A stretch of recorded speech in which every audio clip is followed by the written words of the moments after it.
We're going to go ahead and do our review for Ready Player One. This is our spoiler-free review of Ready Player One. So don't jump out of here just yet, guys.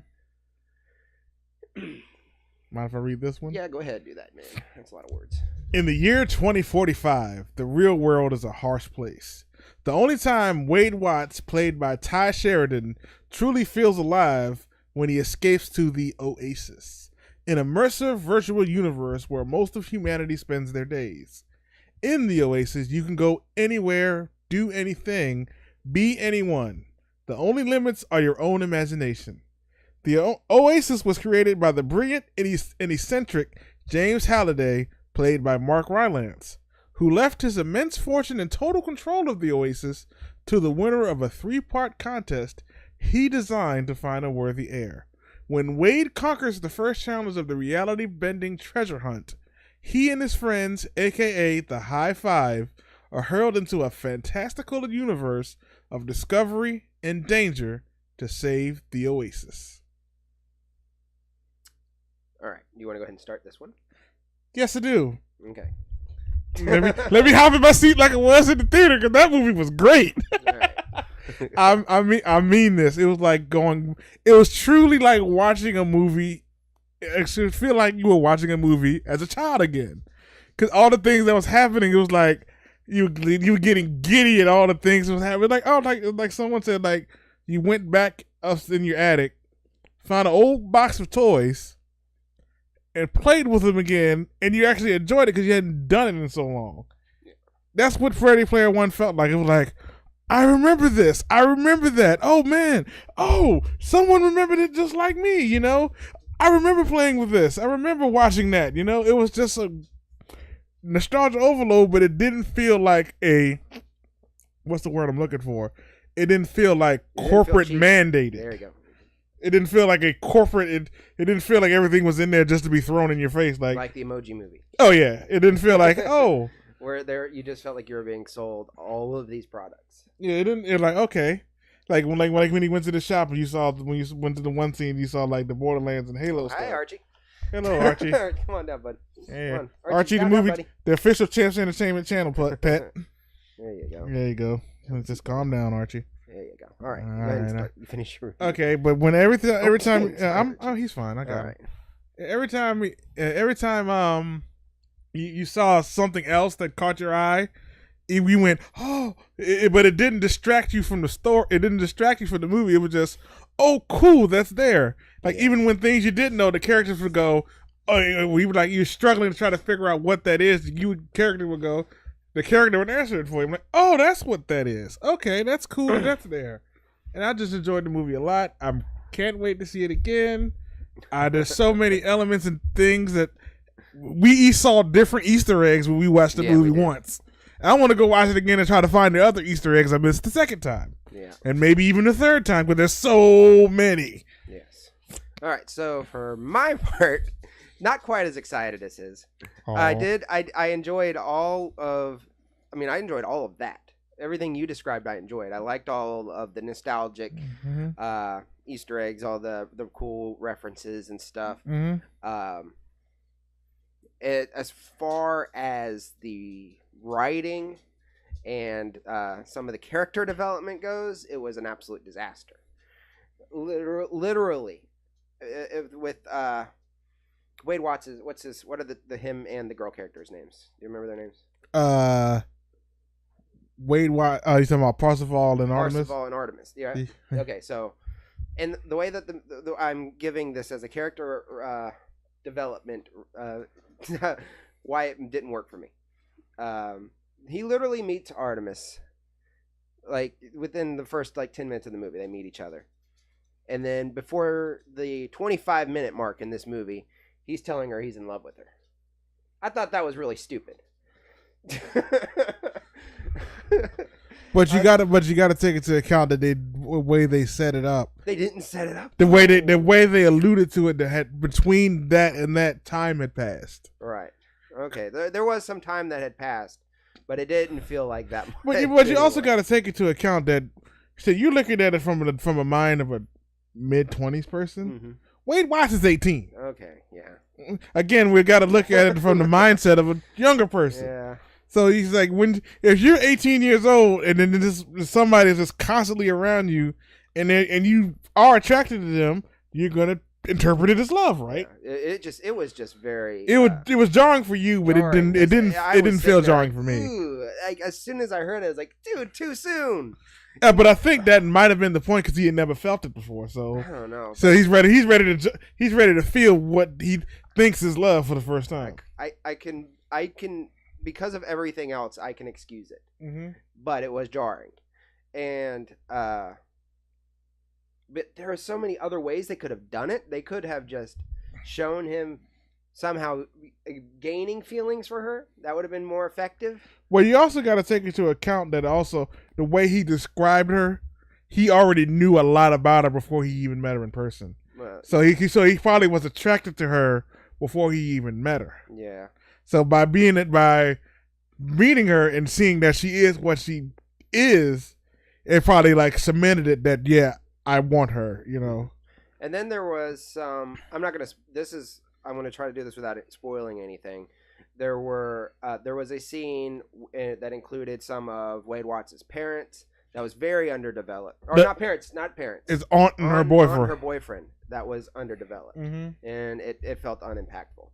So yeah, I will give you that one because I will give you that even to the point where spoiler happened. Right. But the way they wrote the dialogue later in the movie. Yeah. When he said something about. Yeah, it explained it away in a way where it was like, oh, that's why he's not really like so and so about it. It's like it didn't actually impact him. As it didn't impact him either. Yeah. So it was like, if it didn't impact him, I guess that's why it didn't leave no impact on us. It just took away what could have been an emotional scene, but I'm going to say I didn't read the books. I never read the book. I didn't read the book. But just hearing from people that have read the book, but this happens with every movie. The book is so much better. The book does this so much better. I don't judge movies off of that. I've actually read people on the internet say the reverse. You show me a couple. I will show you a couple. There's been several people. I've actually. There are some people that said that there are elements in this movie that played out way better than the book did. Yeah, that's the one I mean. The book is not perfect, according to other people. They just said the whole second challenge was better in the movie than it was in the book. Yeah, but there are, as far as character development, they say that some of that plays out a little better in the book, which is why books it's easier for that to happen in a book. Mm-hmm. But anyways, besides that, this movie is amazing. The effects. At first, I was wondering. I was like, how the CGI was going to work. I didn't think that it looked very realistic in the trailer or anything, but it's not supposed to. Mm-mm. This is a video game. Yes. But the graphics are still like, I mean, this is like PS4, Xbox One's graphics, just above that. I'm going to say this is like that Unreal 4 demo that just came out. Okay. Yeah. So when you see like in the Call of Duty games or something, those the cutscenes, it looks like that style of animation, and that looks almost exactly how they animate those those cutscene movies. And the way they designed the characters to have like that geometric effect to their skin, but still look like skin, I thought that was a cool touch too. Mm-hmm. And it gave you the illusion that these are still computer graphics; they're not people. Right. But this is definitely a movie that I don't think anybody but Steven Spielberg should have directed. Oh yeah. Because of, like I said, so many references to his movies, Robert Zemeckis' movies. Oh my God! There is one movie. I'm not going to spoil it, but there is one movie that is in this movie, inside of this movie that you are taking inside of. That I was okay. It was the best. It was the best. It was probably my favorite part of this entire movie. We go inside of a very popular movie. And when I saw that we were doing that, I was like, okay, so how does this work? When they first said that they were going to watch this particular movie, I'm like, how is this going to work? Are they just going to watch it like they did his memory? Right. But then when the floor lowered and it dropped in front of a movie theater called the so-and-so from the movie, I'm like, oh, we're actually going there. We're going inside of a movie it was the best. It was awesome. It was one of the coolest cinematic moments. Because now you're thinking like, they could do this over and over again. Right. they could make I would go see Ready Player 2. Right. Oh, man. I mean, it's kind of, I believe, how they're going to be doing the Wreck-It Ralph sequel. There's going to be a lot of them going into some Disney movies. Mm-hmm. I feel like that's similar to how that's going to play out to how they did it in this movie. Mm-hmm. But this movie does it it does it in a way that I don't know how it was done. It was amazing. It was very good. I can't wait to see what they do more with this world. I can't wait to see a sequel. I can't wait to buy this movie on Blu-ray. Yeah. He can't wait to buy it on 4K Blu-ray because he has a 4K Blu-ray player, and I hate him for that. But that's neither here nor there. But yeah, Archie again. Hello. But yes, I guess what I could have used a little bit more of was some of what was going on in the real world. Just a little bit, though. Just a little bit. But I loved what we were doing, how most of this movie plays out inside of the Oasis. I think that was kind of the point to show you that there is nothing in the real world. Not left anyway. There's nothing left to do in the real world. Yeah. The only thing left is the Oasis. Yeah. But it wasn't until Wade showed up that it may get better. But anyways, to go on to the acting in this movie. Mark Rylance, best performer in this entire movie. Yes, Mark Rylance. I loved him. He was such a.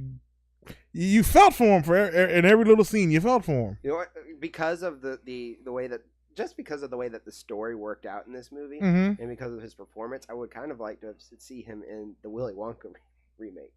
As Willy Wonka? As Willy Wonka, because that's what he is. He's in this movie. He's basically Willy Wonka. Yeah, he's basically like a video game Willy Wonka. That's pretty much what he is. Yeah. Hey, that's nice. You can't have none of that stuff. All right, Archie, you gotta get down, buddy. All right, but anyways, but everyone else, I thought it was a little funny with Olivia Cooke's character because she does she says to him, Wade Watts. She tells him basically whenever they're inside the Oasis that she's kind of worried about meeting him in real life, and then we actually see her in real life, and it's Olivia Cooke. So it's like, what are you worried about? Well, you got to take. I know she has a thing. Yeah, but see again. Yes, she's a teenager. Yeah, who's worried about superficial things like that. So it again makes sense to me. I guess, yeah. It's like find somebody. And one thing you noticed, and one thing you may have noticed, but I won't say here, but as you watch the movie, near the end, something changes with her Oasis model. Oh yeah, okay. But I won't say what that is here, but we'll talk about it in the spoiler section. Yeah. So, anyways, but besides that, the music amazing. Oh yes. Like I said, the special effects. There's so many. Like I said, these little Easter eggs and some of these characters. I think one of my favorite Easter egg characters in this movie is a famous serial killer character. Oh yes, and the way they introduced them was brilliant. Yeah, and the scene was also where they use their one PG-13 F word. Oh, like I said, again, making his introduction brilliant. Yes. I was dying enjoying that scene. Then when they got there, I was like, it said use this, and he handed it, and he got it. I'm like. Yeah, yeah, it was hilarious. And it wouldn't make sense he would be a power up because he'd be too crazy to control. Yes. You wouldn't want to be him; you would want to use him. Oh, and T.J. Miller, he was really good in this movie. I'm not usually a huge fan of T.J. Miller, but he was really good in this movie because it was cool because the way they used him, you get this big brooding dude, but then he starts talking like that's T.J. Miller. Yeah. And he's playing basically. It's almost like somebody that you would probably meet in some World of Warcraft chat room. Yeah, like a high level player that's been there for so long. Yeah, he's collected all the coins and has just collected everything. He's collected everything there is to collect. So now he's just he takes bounties now because it's so easy for him. What you hear is you can see the personality of that player inside of him because the way he talks. He's got carpal tunnel in his neck by now. He's like, I can't turn my head. He said, you know what? He said, hey, how's it going? I said, what's going on? I said, man, it hurts when I hold my head like this. So I'm like, he just brings that T.J. Miller style of humor into the movie, and it works very well for his character. But Simon Pegg, he's excellent in this movie. Oh yeah, he's got an interesting arc in the movie. Yes, he does. Too. Archie. But with that being said, we're going to go ahead and score this movie because I believe we've gone a little bit longer than our usual spoiler-free review, and I'm going to give this one a 9.5 out of 10. It's very close to. It's going to definitely probably be in my top 10, maybe even in my top 5 at the end of the year. So, yeah, that's 9.5 out of 10. What are you going to give it yourself? I'm going to give it the full 10. The full 10. Yes, because I thoroughly enjoyed everything. I enjoyed this movie a whole lot. Archie wants to lick my lips. I can't let him do that. Archie, come on down, buddy. Please leave all of this in. Please leave all of this in. Dogs are good for views.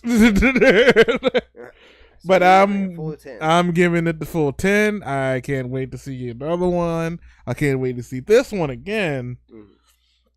Yes. Ready Player 2. I want it. I know that they're already announced that I believe it was Zach Penn, the one that wrote this movie along with the author of the book, wrote the screenplay. I believe he did announce that there is going to be a sequel book being written anyway. So I know Steven Spielberg recently just said that he doesn't want to do a movie like this again, like rework some of his past stuff. So maybe we might see Ready Player 2, but we probably won't see it with Steven Spielberg, which I'm okay with. Returning to this world and it being somebody else's stuff that we get to see this time.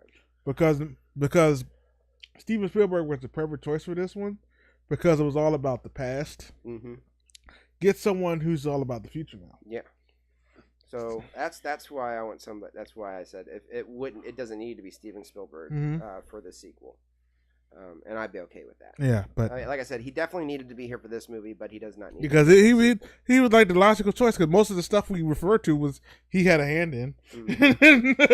I don't think you can repeat that nostalgia in a sequel. That's why it does need to be something different. Yeah, and this is going to be a whole new Oasis. Maybe something. I won't say that. Let's go ahead and wrap this up. Wrap this up before we get hurt because we want to talk about it now and we can't.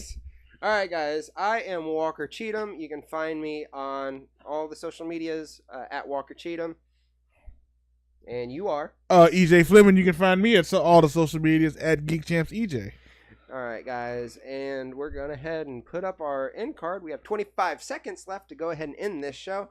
Guys, we're about to do our spoiler review. Make sure you check that out if you've already seen Ready Player One. We're about to start that in just a minute. So, all right, but guys, until next time, see you later. Peace.